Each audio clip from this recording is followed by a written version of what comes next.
اپنی جگہ لے لینا چاہتا ہوں حضرات محترم سیرت رسول کے حوالے سے۔ آج دیکھو تو صحیح، آج پوری دنیا کا عالم یہ ہے، آج پوری دنیا کا ماحول یہ ہے، آج پوری دنیا کے یہود و نصارہ کفار و مشرکین مسلمانوں کو جان کے دشمن بنے ہوئے ہیں۔ کہیں کوئی بم بلاسٹ ہو، کہیں کوئی جھگڑا ہو، کہیں کوئی فساد ہو، کہیں کوئی معاملہ درپیش آ جائے، فوراً میڈیا ہو، الیکٹرانک میڈیا ہو، سوشل میڈیا ہو، نیوز چینل ہو، سارے سارے لگ جاتے ہیں اسلام کو بدنام کرنے کے لیے، مسلمانوں کو بدنام کرنے کے لیے۔ کہیں قتل و غارت ہو، کہیں کوئی خون خرابہ ہو، اسے مسلمانوں کے ساتھ جوڑ دیا جاتا ہے۔ لیکن خدا کی قسم دیکھو تو وہی مذہب اسلام اتنا پاکیزہ مذہب ہے، اتنا پیارا مذہب ہے، جس مذہب اسلام میں فضول پانی بہانے کی اجازت نہیں ہے، اس مذہب اسلام میں بھلا خون بہانے کی اجازت کیسے ہو سکتی ہے؟ مذہب اسلام میں بھلا خون بہانے کی اجازت کیسے ہو سکتی ہے؟ لیکن پھر بھی مذہب اسلام کو بدنام کیا جا رہا ہے، مسلمانوں کو بدنام کیا جا رہا ہے۔ آج جو ہے 50 برس سے فلسطین کے مظلوم مسلمانوں پر ظلم کیا جا رہا ہے، بچوں کو قتل کیا جا رہا ہے، بچوں کو شہید کیا جا رہا ہے، نہ جانے کتنی ماں کو بیوہ کر دیا گیا ہے، نہ جانے کتنے باپ جو ہے ان کے بچوں کے جو ہے شفقتیں چھین لی گئی ہیں۔ لیکن حضرات محترم اگر ہم اپنا دفاع کریں تو ہم ہی مجرم ہیں۔ لیکن دیکھو تو صحیح، پوری دنیا طاقت کے ساتھ اسلام کو بدنام کرنے پر لگی ہے، مسلمانوں کو بدنام کرنے پر لگی ہے۔ لیکن 2022 اور 23 کا جب سروے آپ پڑھیں گے، جب آپ دیکھیں گے تو پتہ یہ چلے گا کہ دنیا کے اندر سب سے زیادہ اسلام کو بدنام کیا گیا۔ لیکن خدا کی قسم 2022 کا جب آپ سروے پڑھیں گے تو جو روپ کی سرزمین پر اگر کسی مذہب کا سب سے زیادہ فروغ ہوا ہے تو مذہب اسلام کا ہوا ہے، مذہب اسلام کا ہوا ہے۔ دنیا طاقت کے ساتھ اسلام کو بدنام کرنے پر لگی ہے، لیکن پھر بھی مذہب اسلام پھیل رہا ہے، مذہب اسلام پھول رہا ہے۔ ایک نہیں، 1000 نہیں، لاکھوں مسلمانوں کو قتل کر دو گے لیکن خدا کی قسم اسلام ختم نہیں ہوگا، مسلمان ختم نہیں ہوں گے۔ اسلام ایسا ہے، ایک ہرے پودے کی مانند ہے، تم جتنا تراشو گے اتنا ہی وہ ہرا ہوگا۔ ایسا ہی مذہب اسلام ہے، جتنا مسلمانوں کو کاٹو گے مارو گے دنیا میں اتنا ہی اسلام پھیلے گا۔ اور دیکھو تو صحیح آج کیا معاملہ ہے، پڑوسی ملک ہے، پڑوسی ملک پاکستان کی سرزمین ہے، جہاں آج سے پہلے ایک کھلاڑی تھا جس کو لوگ زمانے والے یوسف روحانہ کے نام سے جانتے ہیں۔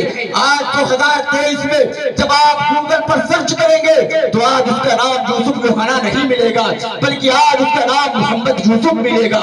آج زمانہ محمد یوسف کے نام سے جانتا ہے۔ اور دور چلے جاؤ، ویسٹ انڈیز کی سرزمین ہے، کل تک ایک کھلاڑی تھا، لوگ اسے بریان لارا کے نام سے جانتے تھے۔ آج 2023 کی تاریخ ہے، آج کی تاریخ میں آپ اس کے نام کو سرچ کریں گے تو بریان لارا نہیں بلکہ محمد بلال کے نام سے زمانہ جانتا ہے۔ اور دیکھو تو صحیح ایک اور باکسر کا کھلاڑی ہے، محمد علی زمانہ اسے جانتا ہے، دنیا کا سب سے بڑا باکسر ہے، کل تک تو اسلام نہ لایا تھا، آج جو ہے مذہب اسلام کی اشاعت کرتا ہوا نظر آتا ہے، دین کی تبلیغ کرتا ہوا نظر آتا ہے۔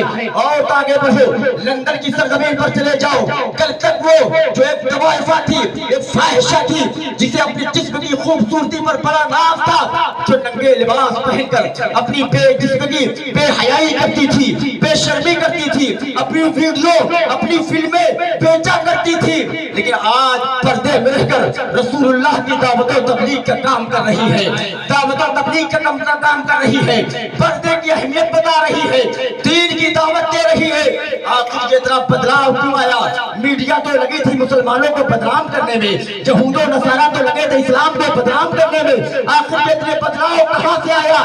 حضرات محترم بس ایک واقعہ بتا کر اپنی جگہ لے لوں گا، ایک بات بتا کر اپنی جگہ بیٹھ جاؤں گا۔ یہ بدلاؤ کہاں سے آیا حضرات محترم؟ یہ بدلاؤ وہاں سے آیا جب وہ عورت جو ہے دین کی تبلیغ کے لیے لندن کی سرزمین پر ایک بہت بڑا اجتماع ہوا تھا خواتین کا، جب وہ خطاب کرنے کے لیے گئی تو لندن کی سرزمین پر